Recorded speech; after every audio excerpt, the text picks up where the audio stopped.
com alegria e satisfação que cumprimentamos os nossos amigos e irmãos do portal Escola Dominical com a gloriosa paz de nosso Senhor e Salvador Jesus Cristo.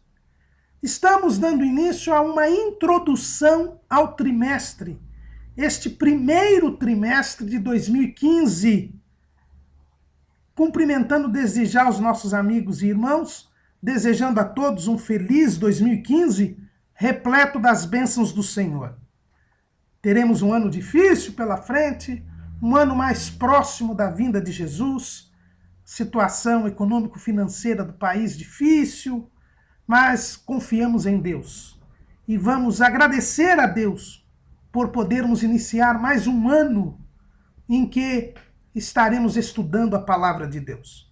Lembrando que o Senhor, pela sua infinita bondade e misericórdia, tem permitido que em liberdade de culto e de crença nós possamos estudar a sua santa palavra e assim crescer na graça e no conhecimento de nosso Senhor e Salvador Jesus Cristo e desta maneira podermos caminhar seguramente para o céu. Neste primeiro trimestre de 2015, nós teremos um trimestre temático, ou seja, nós vamos estudar um assunto na Bíblia inteira, embora o nosso tema esteja jungido a principalmente duas passagens, uma do livro do Êxodo, outra do livro de Deuteronômio. Na verdade, nós iremos estudar um tema que perpassará todas as Escrituras, um assunto, não um livro específico. É por isso que nós chamamos esses trimestres em que estudamos um determinado assunto de trimestre temático, porque envolve um tema, um assunto, e não exclusivamente um determinado livro das Escrituras. Neste primeiro trimestre de 2015, nós iremos estudar os 10 mandamentos, valores divinos para uma sociedade em constante mudança. Iremos estudar a essência, o núcleo da lei que Deus deu a Israel, os 10 mandamentos.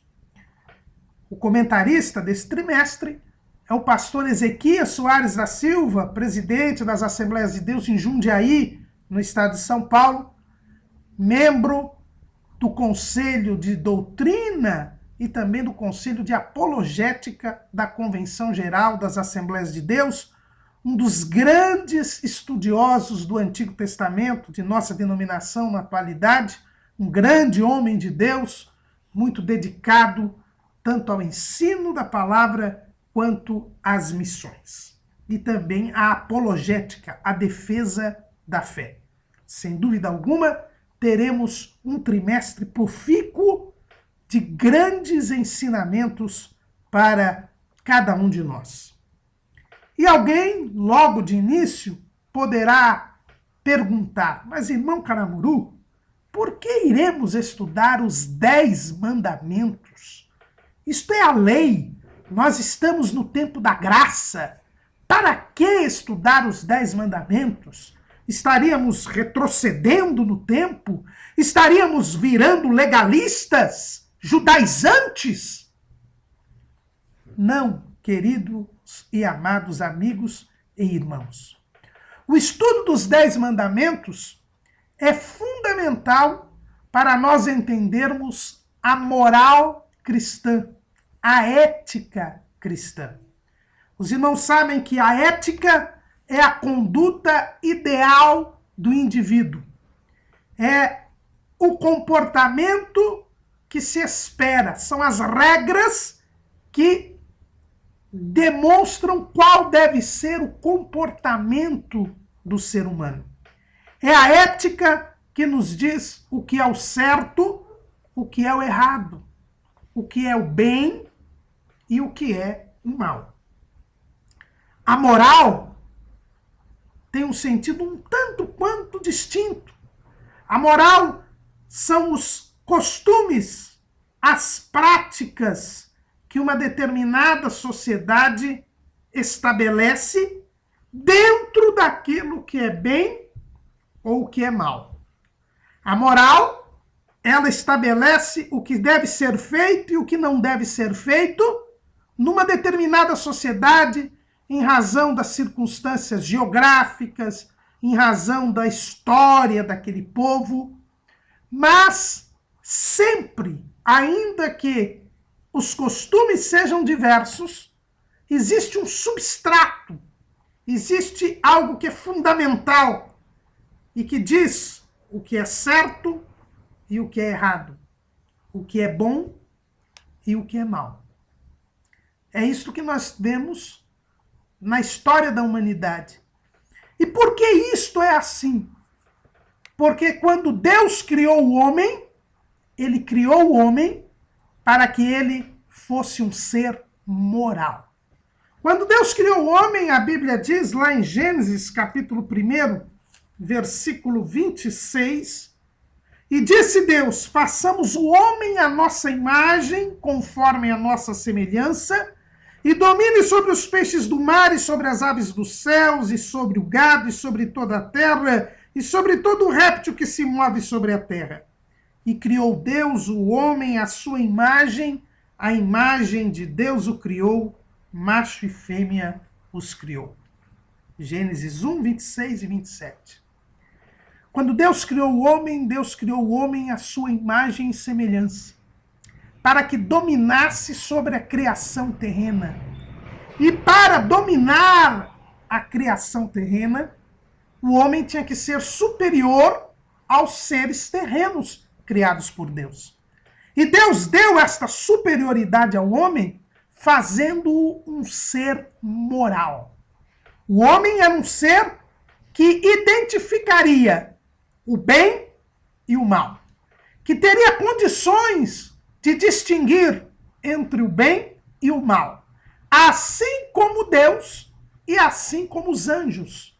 Estes são os únicos seres criados por Deus que têm moralidade, que têm uma ética.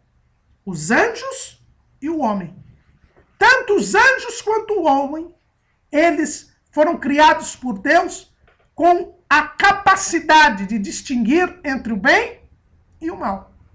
Os outros seres, eles não sabem identificar o que é bem e o que é mal. Eles vivem única e exclusivamente pelo instinto, o instinto de sobrevivência. Eles não sabem discernir entre o que é bom e o que é mal. Eles fazem o que fazem para sobreviver, pela sua própria natureza. Mas o homem não. O homem ele pode distinguir entre o que é bom e entre o que é mal. Entre o que é o certo e entre o que é o errado. Porque ele foi criado um ser moral. Quando Deus criou o homem, ele estabeleceu uma ética sobre a face da terra. Porque é Deus quem criou. E, portanto, é Deus que é o Senhor, o soberano de todas as coisas. E aí vem um princípio fundamental para nós entendermos a moral e a ética conforme a palavra de Deus, conforme a Bíblia Sagrada. E é o que diz o subtítulo da nossa lição. Valores divinos para uma sociedade em constante mudança. Quem determina o que é bom, o que é mal, o que é certo, o que é errado, é Deus que criou todas as coisas.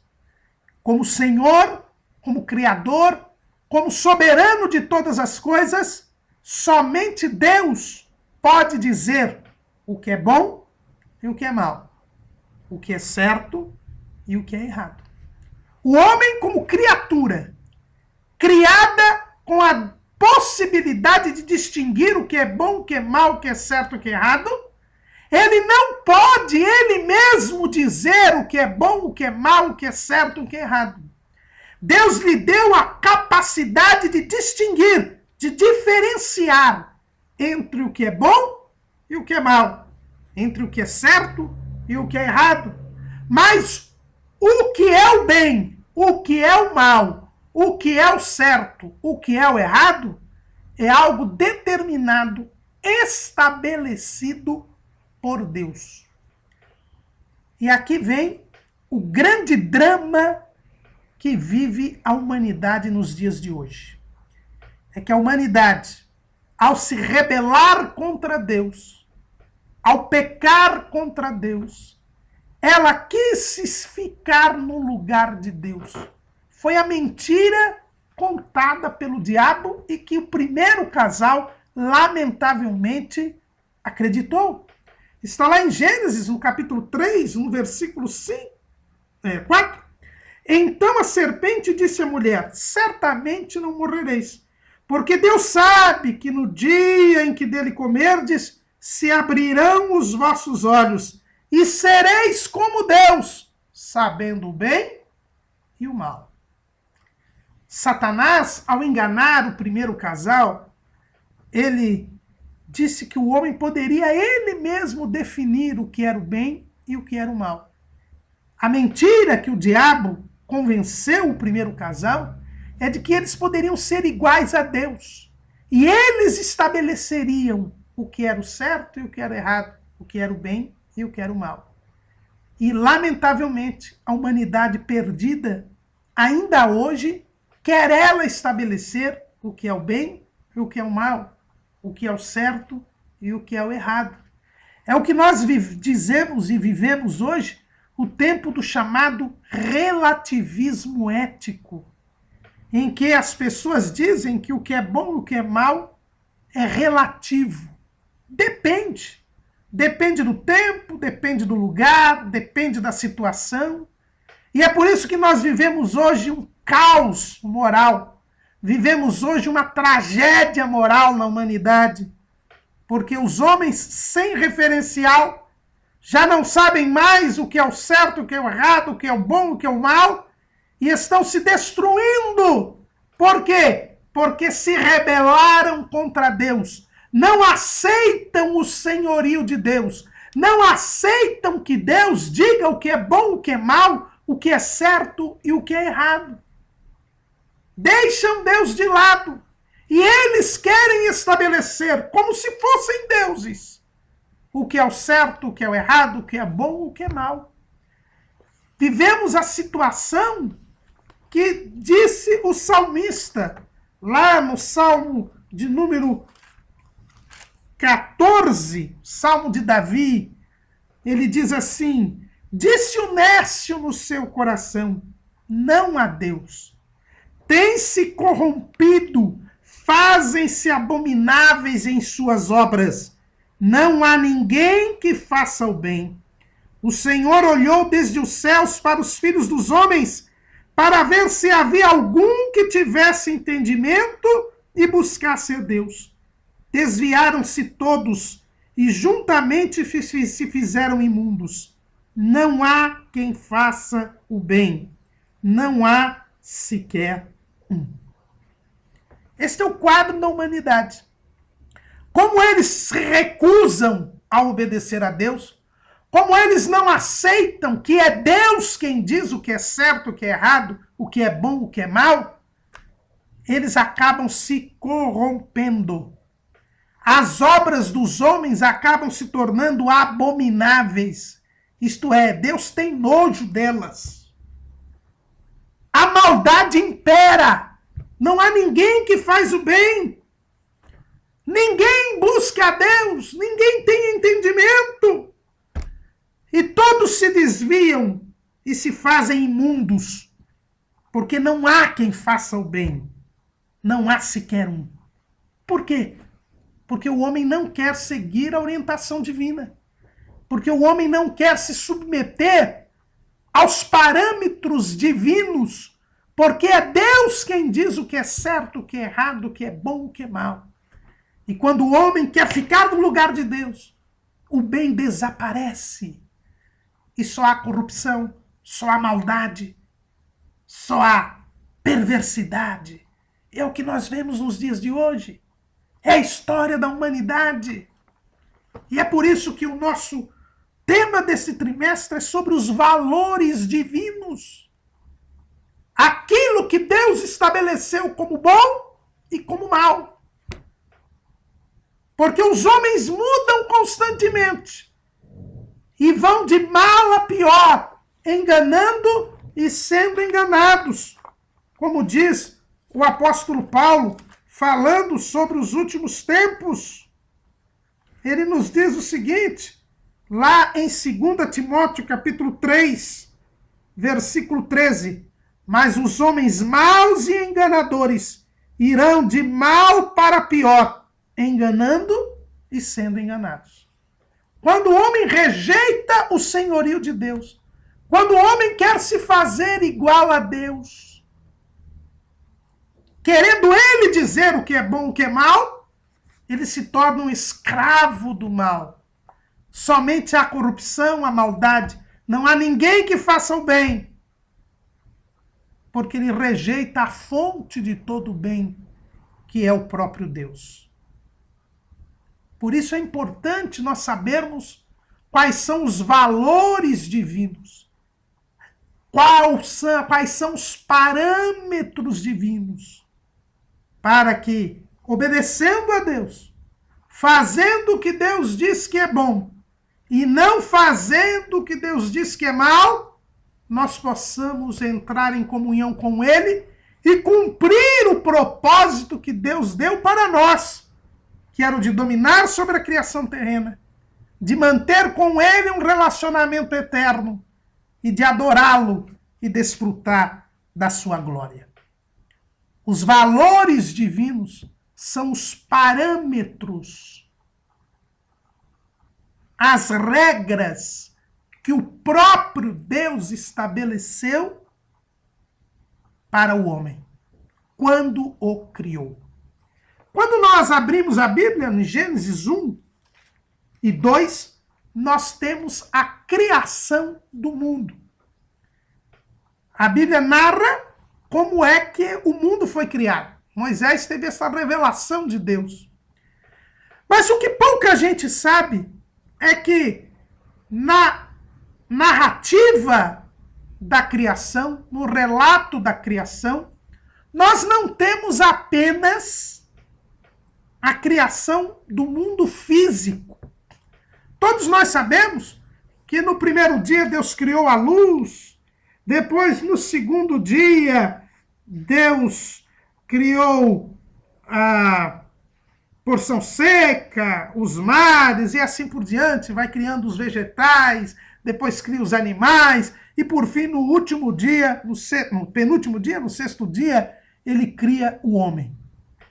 Mas o relato de Gênesis 1 e 2 não trata apenas da criação do mundo físico, mas também em Gênesis 1 e 2, capítulo 1 e capítulo 2, nós temos também a criação do mundo moral, do mundo ético. Quando Deus cria o homem, ele, ao criar o homem, ele também estabelece as regras, os princípios que regeriam a conduta do homem, que regeriam a moral do homem. Deus, ao criar o mundo físico, ele criou as leis naturais, as leis da natureza. Nós vemos sempre em salmos, em passagens bíblicas, dizendo que Deus estabeleceu, por exemplo, limites aos mares. Deus, ao criar a porção seca, ele estabeleceu que haveria uma porção seca que era a terra e a porção líquida. E estabeleceu que a porção líquida não invadisse a porção seca. Ele estabeleceu limites. O que a ciência faz? Ela nada mais, nada menos procura descobrir as leis que regem a natureza, que regem o universo e que foram estabelecidas por Deus. Mas ao mesmo tempo que Deus estabeleceu leis para a natureza, para o universo, Deus também estabeleceu leis para a conduta dos homens. Deus também estabeleceu leis morais. Deus também construiu uma ordem ética no mundo. E isto muitas vezes passa despercebido. Muitos de nós sabemos que Deus criou a natureza. Deus criou as leis da natureza, as leis físicas. Mas poucos de nós nos damos conta que Deus também criou leis éticas, leis morais, que são esses valores divinos de que diz a nossa lição. Quando nós abrimos a Bíblia, então, nos capítulos 1 e 2 do livro do Gênesis, nós encontramos alguns princípios morais. Nós vamos ver duas classificações aqui, de duas formas de ver esses princípios morais. A fórmula que nós podemos chamar assim, uma fórmula ocidental, podemos dizer assim, e a própria interpretação que os doutores da lei, os rabinos judeus, dão a esta ordenação ética. Segundo esta fórmula que podemos dizer assim, ocidental, teológica, são 7 os princípios que nós podemos deduzir da criação da humanidade. O primeiro princípio é o chamado princípio da dignidade da pessoa humana, que está logo na criação do homem. Em Gênesis 1 e 26, e disse Deus, façamos o homem à nossa imagem, conforme a nossa semelhança, e domine sobre os peixes do mar, e sobre as aves do céu, e sobre o gado, e sobre toda a terra, e sobre todo o réptil que se move sobre a terra. Deus, ao criar o homem, colocou o homem como a coroa da criação terrena. É o que nós encontramos no Salmo de número 8. No Salmo de número 8, Davi diz o seguinte: que é o homem mortal para que te lembres dele, e o filho do homem para que o visites? Contudo, pouco menor o fizeste do que os anjos, e de glória e de honra o coroaste. O homem é o ser mais precioso que existe sobre a face da terra. Ele foi criado à imagem e semelhança de Deus. Ele vale mais do que todos os outros seres terrenos, porque Deus lhe imprimiu a imagem e a semelhança. É por isso que o homem deve ser tratado em primeiro plano quando se trata das coisas da terra. O homem deve ser considerado, porque ele é digno por ser imagem e semelhança de Deus. O segundo princípio é o princípio da sexualidade. Gênesis 1 e 27. E criou Deus o homem à sua imagem, a imagem de Deus o criou, macho e fêmea os criou. O ser humano é o único ser humano sexuado, o único ser moral sexuado. Não há nenhum outro ser moral que tenha sexo. Deus é assexuado, os anjos são assexuados, mas o homem foi feito macho e fêmea. E esse princípio deve ser preservado. Existe uma diferença entre o macho e a fêmea que são complementares. Daí decorre toda a moral sexual. O terceiro princípio é o chamado princípio da igualdade. A Bíblia diz, macho e fêmea os criou. Tanto o macho quanto a fêmea são imagem e semelhança de Deus. Não há distinção entre os seres humanos. Eles são iguais em dignidade. Eles são iguais diante de Deus. É por isso que a Bíblia diz que Deus não faz acepção de pessoas. Não existe um homem, um ser humano melhor do que o outro, maior do que o outro. Diante de Deus, todos são iguais. Esse é o terceiro princípio moral estabelecido na criação. O quarto princípio estabelecido na criação é o princípio do trabalho. Diz lá Gênesis 2 e 15, e tomou o Senhor Deus o homem e o pôs no jardim do Éden para o lavrar e o guardar. Isso é importante. Muita gente acha que o trabalho é fruto do castigo do pecado, mas não é não. O homem foi feito para trabalhar. Ele não havia pecado, Deus pôs um jardim no Éden, pôs ali o homem para que ele trabalhasse. Porque no trabalho o homem se assemelha a Deus. O próprio Jesus disse: meu Pai trabalha até agora e eu trabalho também. Então o homem foi feito para trabalhar, para com sua criatividade e inteligência que Deus lhe deu, ele como que complementasse a criação divina. É o quarto trabalho, o quarto princípio, é o princípio do trabalho. O trabalho deve ser enaltecido, estimulado, incentivado, respeitado nas relações entre os homens, no comportamento humano. O quinto princípio é o princípio da liberdade. Está em Gênesis 2:16.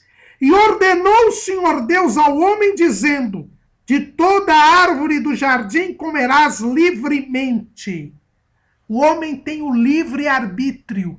É por isso que ele é um ser moral. Ele tem a capacidade de escolher. Ele tem a liberdade de escolher entre obedecer a Deus ou não. Entre cumprir a vontade de Deus ou não. O homem é livre. É o princípio da liberdade. Agora, esta liberdade, ela é heterônoma. O que quer dizer isso, irmão Caramuru? É uma liberdade de escolher entre fazer ou não fazer a lei que é estabelecida por Deus. Liberdade não é autonomia. Eu estabeleço qual é a lei. Não. É este o conceito que o mundo tem de liberdade. O conceito que Satanás colocou no primeiro casal. De que o homem pode ele dizer o que é o certo e o que é o errado. Não. A liberdade, ela é heterônoma. Ou seja, é um outro ser. Deus, o Criador, o Senhor, o soberano do universo. Quem diz o que é certo e o que é errado. E o homem tem a liberdade de escolher obedecer ou não. Fazer o bem ou não. O sexto princípio é o princípio da sociabilidade. Está lá em Gênesis 2:18. E disse o Senhor Deus: não é bom que o homem esteja só. Far-lhe-ei uma adjutora que esteja como diante dele. O homem não foi feito para viver solitariamente. Ele é um ser gregário. Ele é um ser social. Ele somente cumpre o propósito divino quando ele se relaciona com outras pessoas e com o próprio Deus. Ele tem que viver em comunhão com Deus e com o próximo.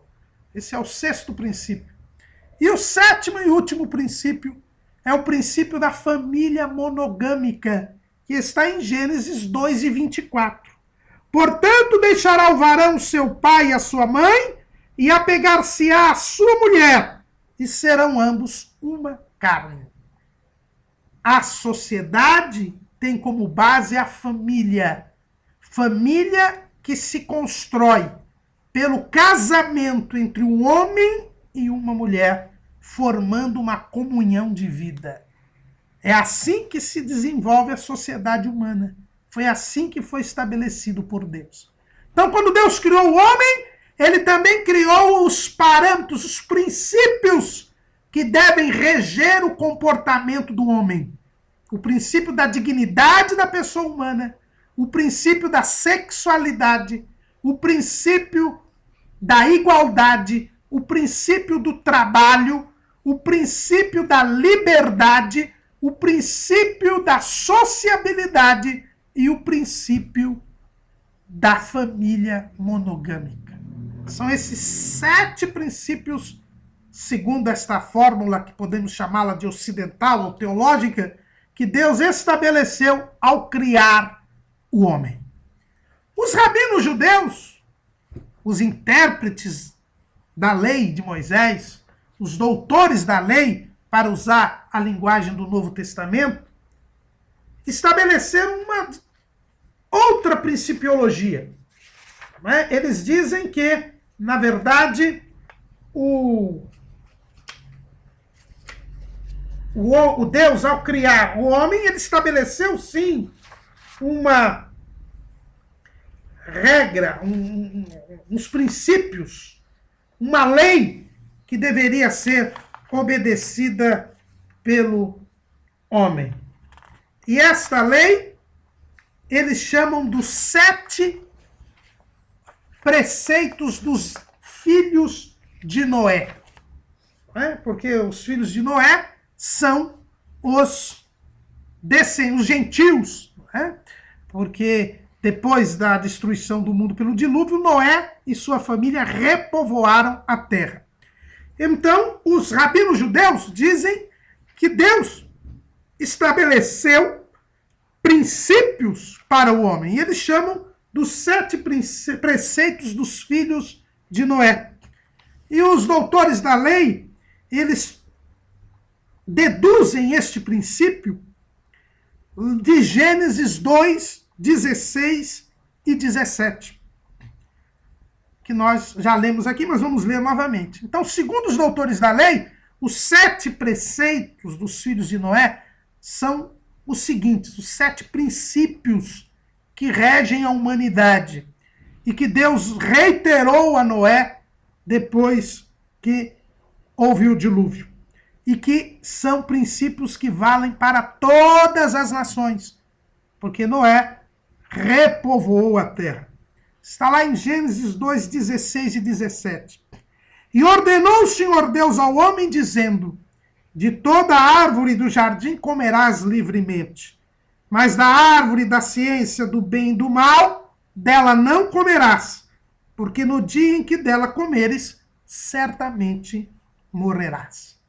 Esta ordem de Deus ao homem, e aí nós já vemos que é Deus quem diz o que é bem e o que é mal, o que é bom, o que é mal, o que é certo e o que é errado, porque ele ordenou, ele ali, segundo os doutores da lei, nós temos ali estabelecidos os 7 preceitos dos filhos de Noé.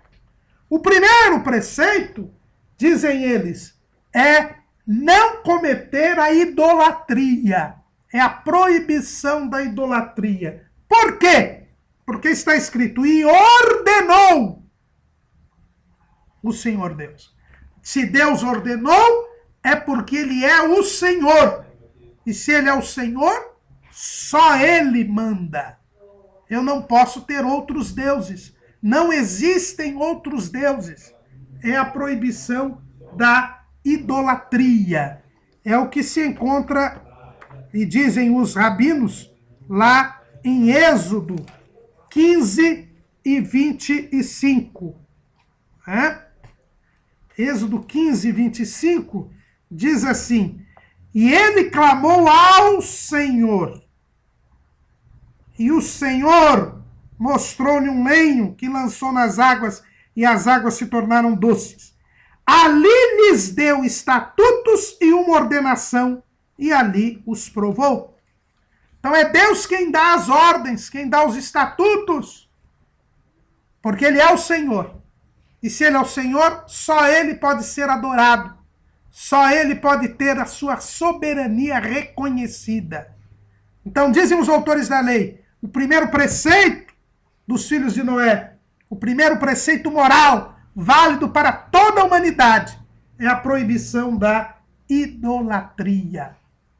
O segundo preceito dos descendentes de Noé seria a proibição do assassinato, a proibição do homicídio. Por quê? Porque está escrito, e ordenou o Senhor Deus ao homem. O homem, e aqui nós vemos, é o princípio da dignidade da pessoa humana. O homem, ele é a imagem e semelhança de Deus. Deus se dirige diretamente ao homem. Portanto, só Deus pode tratar com o homem.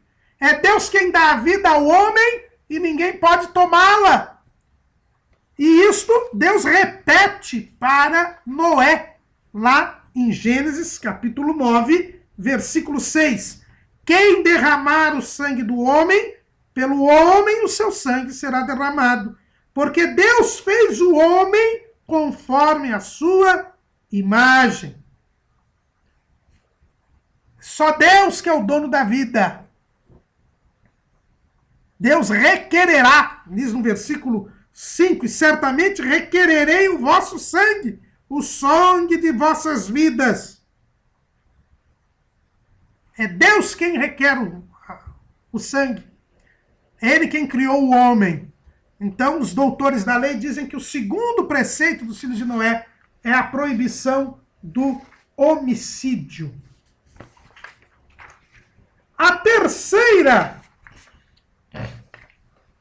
O terceiro preceito dos filhos de Noé, segundo os doutores da lei, é não roubar, não furtar. Por quê? Porque Deus disse: e ordenou o Senhor Deus ao homem, dizendo: de toda a árvore do jardim comerás livremente, mas da árvore da ciência do bem e do mal dela não comerás. Dizem os autores da lei, como Deus fez o jardim, ele era o dono de todas as árvores. E ele autorizou o homem a comer de todas as árvores. Isto quer dizer que se nós não temos autorização, não podemos tomar o que não é nosso. É daí que vem a regra de não furtar, de não roubar. É outro princípio moral estabelecido para a humanidade por Deus. Não podemos furtar, não podemos tomar aquilo que não é nosso. O quarto princípio, dizem os doutores da lei, é não cometer imoralidades sexuais. Não transgredir o princípio da sexualidade. Praticar o sexo dentro dos parâmetros estabelecidos por Deus. Por que isso? Onde que nós temos isto? Dizem os doutores da lei, e ordenou o Senhor Deus ao homem, dizendo.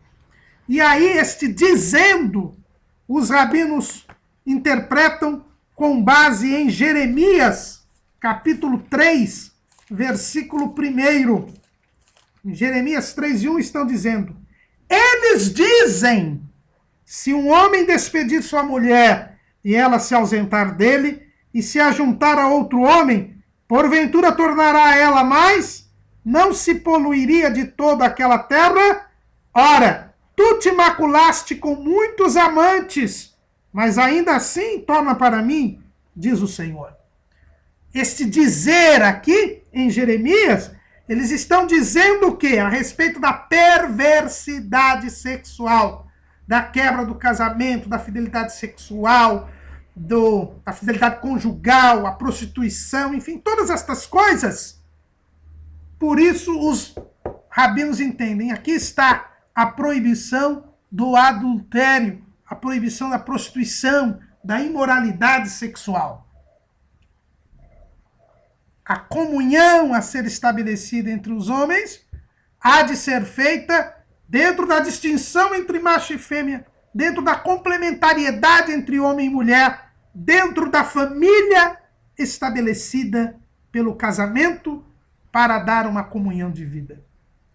O quinto preceito dos filhos de Noé, dizem os doutores da lei, seria não blasfemar. Porque está escrito, e ordenou o Senhor Deus ao homem. O Senhor Deus ordenou. Portanto, Deus é uma autoridade, por isso ela tem que ser honrada, ela não pode ser ofendida, ela não pode ser desafiada, porque ela é uma autoridade. Deus é autoridade, ele é o Senhor Deus. Lá em Levítico, capítulo 24, versículo 16, dizem os rabinos, aqui está a demonstração da proibição da blasfêmia. E aquele que blasfemar o nome do Senhor, certamente morrerá. Toda a congregação certamente o apedrejará, assim o estrangeiro como o natural, blasfemando o nome do Senhor, será morto. Era um preceito dos filhos de Noé para todas as nações. Por quê? Porque ele é o Senhor Deus que ordena, ele é a autoridade, ele não pode ser ofendido, ele não pode ser desonrado, ele não pode ser desrespeitado. O sétimo princípio, que é chamado o princípio dos filhos de Noé pelos doutores da lei, é o princípio de não comer um animal vivo, de não comer sangue. E está ali: de toda árvore do jardim comerás livremente. Eu só posso comer, dizem os rabinos, livremente daquilo que já está pronto, daquilo que já está preparado.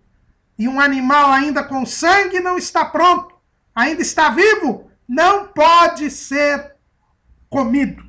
E isso é repetido a Noé, lá em Gênesis 9, versículo 3. Tudo quanto se move que é vivente será para vosso mantimento. Tudo vos tenho dado como a erva verde. A carne, porém, com sua vida, isto é, com seu sangue, não comereis. É um preceito para todas as nações. Não comer o sangue, não comer um animal ainda vivo. É por isso que lá em Atos, capítulo 15, quando a igreja se reúne para saber o que se os crentes gentios deveriam ou não observar a lei de Moisés, foi determinado que eles não comessem sangue nem a carne sufocada. Porque são preceitos morais estabelecidos a todas as nações. E o sétimo e último preceito dos filhos de Noé é estabelecer sistemas e leis de honestidade e justiça.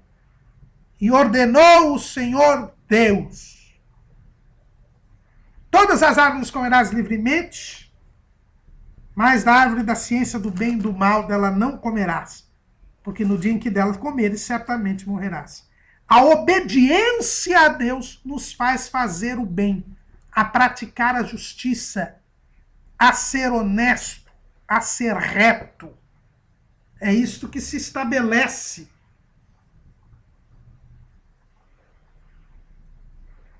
para o homem.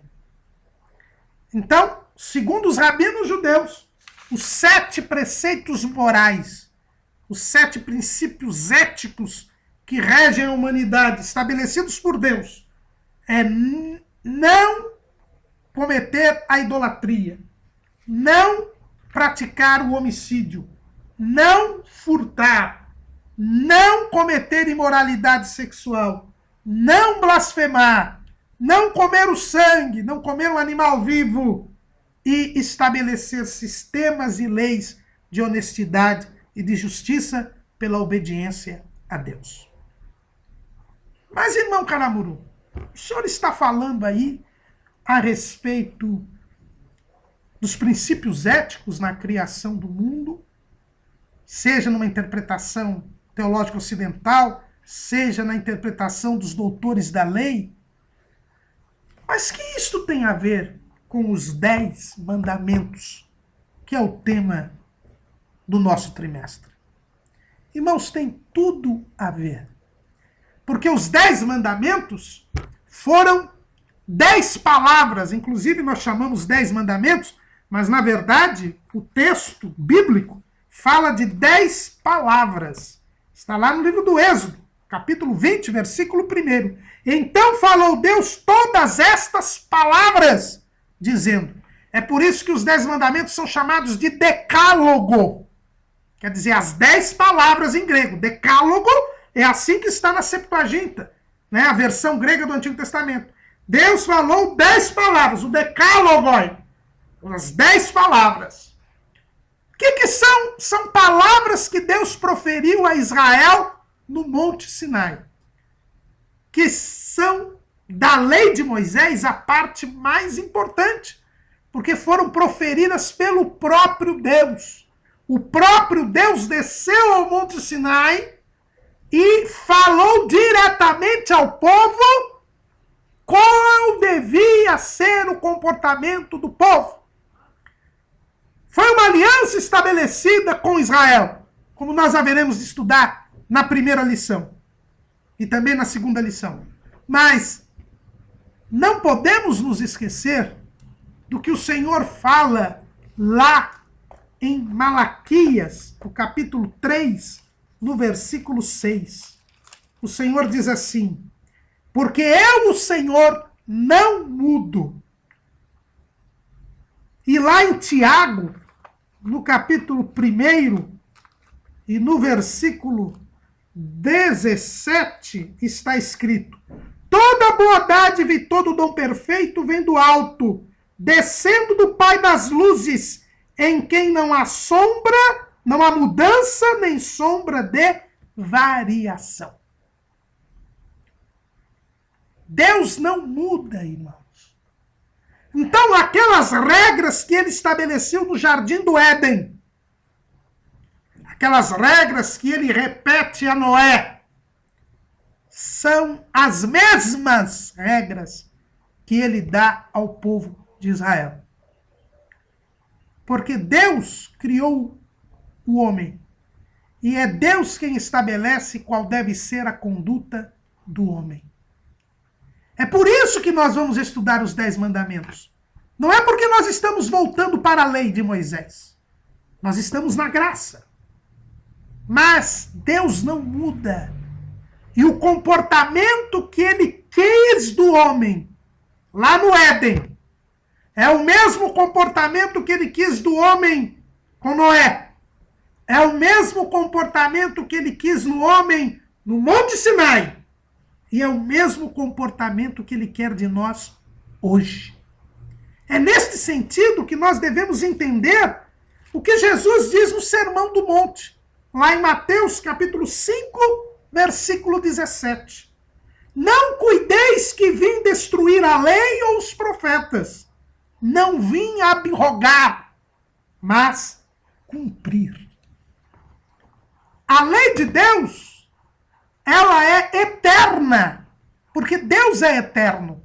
Deus não muda. O comportamento que Deus quis para o homem quando o criou é o mesmo comportamento que ele quer de mim e de você hoje. 2014 anos da era cristã.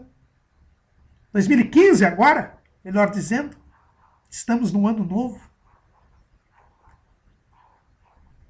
A lei de Deus são valores divinos, valores que não mudam. Embora a sociedade humana esteja em constante mudança. A lei de Deus, ela é eterna.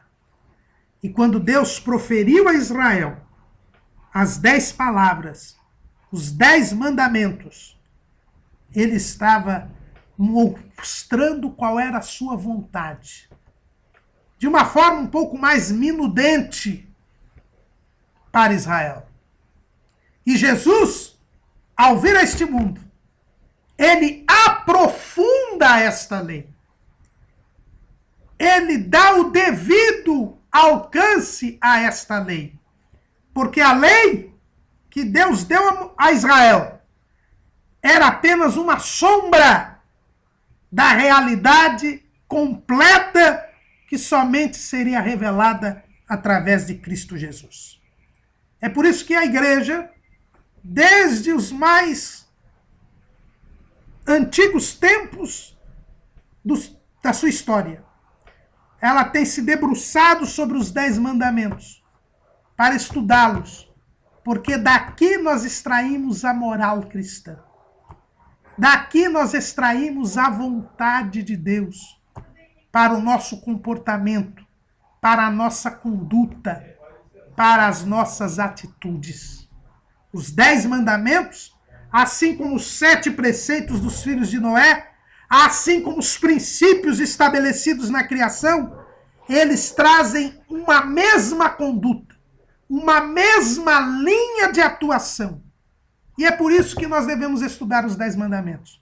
Porque através do estudo dos 10 mandamentos, das 10 palavras que Deus proferiu ao povo de Israel, com o aprofundamento e o devido alcance dados por Jesus durante seu ministério terreno, é que nós saberemos como nós devemos nos conduzir. O estudo dos 10 mandamentos é importante, porque através dele nós sabemos como nós devemos agir, qual deve ser o nosso comportamento sobre a face da terra enquanto Jesus não vem. A capa da nossa revista, ela traz os 10 mandamentos, as 2 tábuas da lei. Os irmãos sabem que Deus proferiu estas palavras no Monte Sinai. Mas depois Deus mandou que Moisés subisse ao Monte Sinai. E ali no Monte Sinai, Deus escreveu em tábuas que ele mesmo lavrou estas 10 palavras. Está lá no livro do Êxodo, no capítulo 32, e versículo 15. E voltou Moisés e desceu do monte com as 2 tábuas do testemunho na sua mão, tábuas escritas de ambas as bandas, de uma e de outra banda escritas estavam. E aquelas tábuas eram obra de Deus. Também a escritura era a mesma escritura de Deus esculpida nas tábuas. Os irmãos, vejam como os 10 mandamentos têm a essência da vontade de Deus. A lei de Moisés era composta de 613 mandamentos. Mas esses 10 são diferentes. Eles trazem um núcleo. Por quê? Primeiro, foram proferidas pelo próprio Deus. Segundo, foram escritas pelo próprio Deus. Deus fez as tábuas e nelas escreveu as 10 palavras. Mas, quando Moisés descia do monte com as 2 tábuas, ele viu o episódio do bezerro de ouro. E a Bíblia diz que ele quebrou aquelas tábuas. Isto já nos indica que a lei foi dada por Deus a Israel, mas Israel não a cumpriu. Israel não teria como cumpri-la. A lei não poderia salvar o povo. A lei é santa, é boa, porque vem de Deus. É a palavra de Deus. É o comportamento que Deus quer do homem, mas o homem não tinha condição de cumpri-lo. É por isso que Jesus veio cumprir a lei, para alcançar a nossa salvação. Mas depois do episódio do bezerro de ouro, Moisés sobe de novo para o monte. E lá no monte, novamente são feitas as 2 tábuas da lei. Mas um pouco diferente. Lá em Êxodo, capítulo 34, está escrito: Então disse o Senhor a Moisés: Lavra-te 2 tábuas de pedra como as primeiras, e eu escreverei nas tábuas as mesmas palavras que estavam nas primeiras tábuas que tu quebraste. Então agora as tábuas foram lavradas por Moisés. Moisés subiu ao monte e Deus escreveu de novo nas tábuas os 10 mandamentos. E aí Moisés trouxe as tábuas de volta, as colocou dentro da arca. Isso, irmãos, tem um grande simbolismo. É uma grande figura. As primeiras tábuas, feitas por Deus e lavradas por Deus e escritas por Deus, foram quebradas. Isso porque a lei não podia ser cumprida pelo homem. Mas as segundas tábuas, as 2 novas tábuas, primeiro, elas foram lavradas pelo homem, lavradas por Moisés e escritas por Deus. É através do homem Jesus Cristo, que escreve a lei do Senhor em nossos corações, que nós podemos cumprir a lei. A lei é a mesma, porque Deus não muda. Mas agora, por Jesus Cristo, nós podemos cumprir a lei. Porque Jesus morreu por nós, pagou o preço do pecado e agora escreve a lei em nossos corações. É o que foi profetizado por Jeremias. Lá em Jeremias, capítulo 31, versículo 31, Jeremias dizia: Eis que dias vêm, diz o Senhor, em que farei um concerto novo com a casa de Israel e com a casa de Judá. Não conforme o concerto que fiz com seus pais no dia em que os tomei pela mão para os tirar da terra do Egito, porquanto eles invalidaram o meu concerto, apesar de eu os haver desposado, diz o Senhor. Mas este é o concerto que farei com a casa de Israel depois daqueles dias, diz o Senhor. Porei a minha lei no seu interior e a escreverei no seu coração. E eu serei o seu Deus e eles serão o meu povo. A lei de Deus é a mesma. Só que agora, por Cristo Jesus, na nova aliança, no novo concerto, esta lei agora está inscrita nos nossos corações. Por isso devemos estudar os 10 mandamentos. Porque o seu conteúdo é o mesmo. Deus não muda. Mas, agora, por Cristo Jesus, nós podemos cumpri-la. O que os israelitas não puderam fazer. Porque Jesus nos salvou e escreveu a sua lei nos nossos corações. Estas 2 tábuas, e nós temos aqui na capa 2 tábuas, uma com 4 mandamentos, são os mandamentos que se relacionam com Deus. Não terás outros deuses, não farás imagens de escultura, não tomarás o nome do Senhor em vão e santificarás o sábado. E outros 6 mandamentos na outra tábua, que são os mandamentos com relação ao próximo. Honrarás pai e mãe, não matarás, não adulterarás, não furtarás, não darás falso testemunho, não cobiçarás. Existe aí uma discussão, irmãos, a respeito desse ponto. Quantos mandamentos tinham em cada tábua? A Bíblia não fala sobre isso. Na capa da revista, nós temos a interpretação mais moderna, de que entende que a primeira tábua tinha 4 mandamentos e a segunda 6 mandamentos. Mas, se nós abrirmos a própria revista, na lição número 2, nós vamos encontrar diferente. Nós vamos encontrar as 2 tábuas com 5 mandamentos cada uma, que era a interpretação mais antiga. Irineu de Lyon, por exemplo, um dos pais da igreja, entendia que 5 mandamentos estavam na primeira tábua, que são os mandamentos com relação a Deus, incluindo o honrar pai e mãe, porque nós honramos pai e mãe em decorrência de Deus, porque Deus é quem estabelece quem é nosso pai e quem é nossa mãe. Então, esse 5º mandamento é um mandamento híbrido, entendem uns que é um mandamento com relação a Deus, outros que entendem como um mandamento em relação ao próximo, daí porque essa discussão. Mas isso aí é apenas um pormenor. Esse trimestre nós vamos ter, por causa mesmo dessas 2 tábuas, nós temos, nesse trimestre, 4 blocos.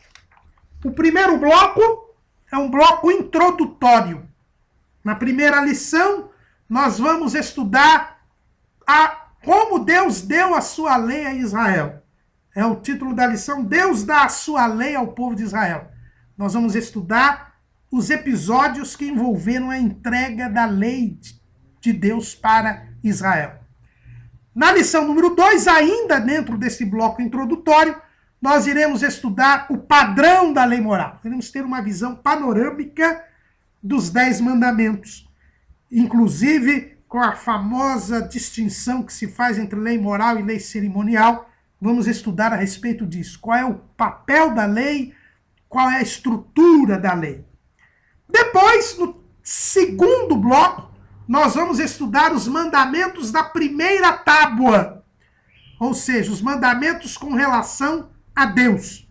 Nós iremos então estudar o primeiro mandamento, não terás outros deuses.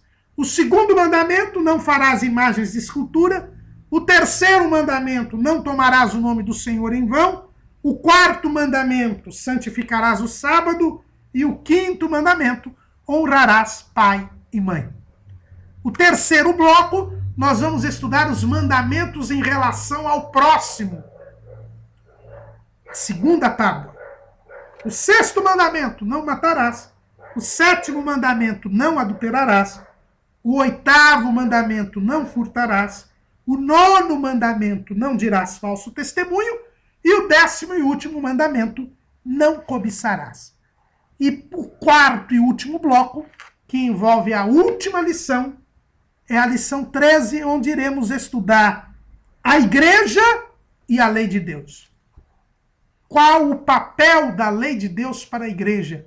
Como nós devemos entender a lei de Deus para a igreja? Que ao final deste trimestre nós possamos ter uma melhor conduta, um melhor comportamento. Ao estudar os 10 mandamentos, sabemos qual é a vontade de Deus para a nossa prática, para as nossas ações. E que mesmo numa sociedade em constante mudança, mesmo numa sociedade que vai de mal para pior, eu e você possamos ter um procedimento que agrada a Deus, possamos viver os valores divinos que jamais mudam. Amém.